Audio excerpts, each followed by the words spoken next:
Olá, crianças, tudo bem com vocês? Espero que sim. Obrigada por estarem comigo para mais uma aula, a aula de História, que tem como título Indígenas e Portugueses, as formas de exploração do trabalho. Dom Manuel, o Venturoso, ordenou que Cabral fosse às Índias, e assim Cabral deixou a Praia do Restelo, em Portugal, no dia 9 de março, no comando de 3 caravelas e 10 naus. Na semana de 22 de abril de 1500, quando os navegantes portugueses chegaram à altura de Porto Seguro, no atual estado da Bahia, aconteceram os primeiros contatos com os povos indígenas que viviam nas terras brasileiras. O primeiro contato foi com os indígenas dos Tupiniquim, que viviam nesta região. Vamos conhecer um pouquinho sobre as embarcações nas quais eles chegaram até aqui. Os nativos foram à praia para ver a chegada de homens em naus.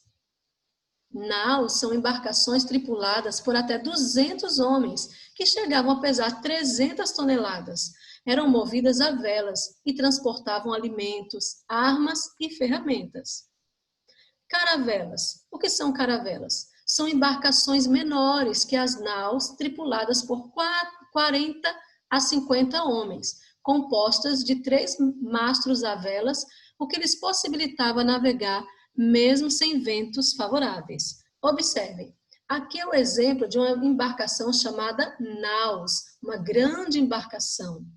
E aqui o exemplo de uma caravela, uma pequena embarcação.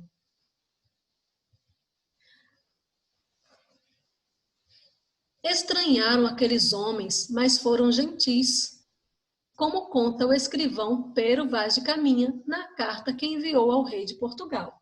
Pero Vaz de Caminha era o escrivão da esquadra, aquele que escrevia as cartas. Ele contou tudo o que aconteceu numa carta que foi enviada ao rei Dom Manuel.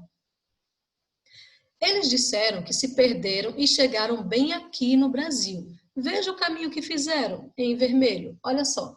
Eles saíram daqui de Portugal e eles queriam chegar nas Índias, mas eles disseram que se perderam e chegaram aqui, ao Brasil. Em vez de continuar para cá, eles entraram no caminho errado. Isso que eles disseram. E encontraram o Brasil.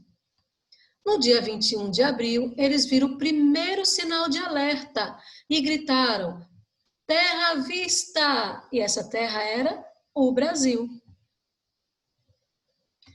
Os indígenas trabalharam na retirada do pau-brasil, a árvore que existia em grande quantidade nas matas do litoral. Vamos parar para analisar um pouco. Vejam, os portugueses saíram do lugar deles e queriam ir às Índias, mas chegaram ao Brasil. O Brasil era um lugar já habitado. Quem que morava no Brasil? Isso, os índios. Os índios já eram donos do Brasil, mas eles disseram que acharam essa terra, descobriram essa terra e tomaram conta dela. Imagine você na sua casa, na tranquilidade do seu lar, e alguém chega lá.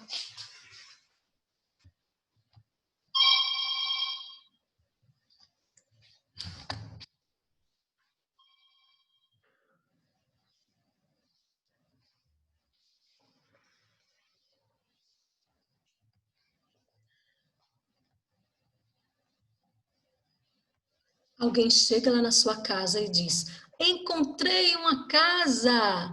E vai lá, entra na sua casa, faz você de empregado, seu pai, sua mãe, seus irmãos, e vocês começam a trabalhar para essa pessoa. Isso é certo? Aquela pessoa encontrou uma casa? Não, né? Ela invadiu. E assim eu creio que tenha sido com os portugueses aqui no Brasil. Eles encontraram um lugar, mas esse lugar já tinha dono. E olha só, os indígenas se tornaram escravos, trabalhavam muito para retirar uma grande quantidade de pau-brasil nas matas do litoral. Aqui o mapa do Brasil, que também tem no livro de vocês, representando a exploração do pau-brasil pela mão de obra indígena. Em troca do trabalho realizado, os indígenas receberam instrumentos de metal e armas de fogo, desconhecidos por eles até então. Os machados de ferro ajudavam a derrubar árvores muito mais do que os machados de pedra. As armas de fogo davam a cada grupo mais poder nas guerras que realizavam entre eles. O contato entre os conquistadores portugueses e os indígenas não parou por aí. Os europeus faziam alianças com os indígenas para ajudar um grupo a lutar contra outro, uma prática comum entre os nativos para defender as terras onde viviam. Os portugueses, por exemplo, aliaram-se aos indígenas do grupo dos Tupiniquim para combater os Tupinambá, que também eram seus inimigos, e os próprios Tupinambá tornaram-se aliados dos franceses, que também exploravam o pau-brasil nas terras que hoje formam o Brasil. Aqui você está vendo uma imagem que mostra o conflito entre os povos indígenas do litoral envolviam a presença dos portugueses e dos franceses para receber apoio das lideranças indígenas no Brasil. Portugueses e franceses eram inimigos, Tupinambá e Tupiniquim eram inimigos. Essas guerras eram cada vez mais estimuladas pelos europeus para ganhar a confiança dos indígenas e aproveitá-los no trabalho. Muito obrigada por sua atenção, fique em casa e fique com Deus.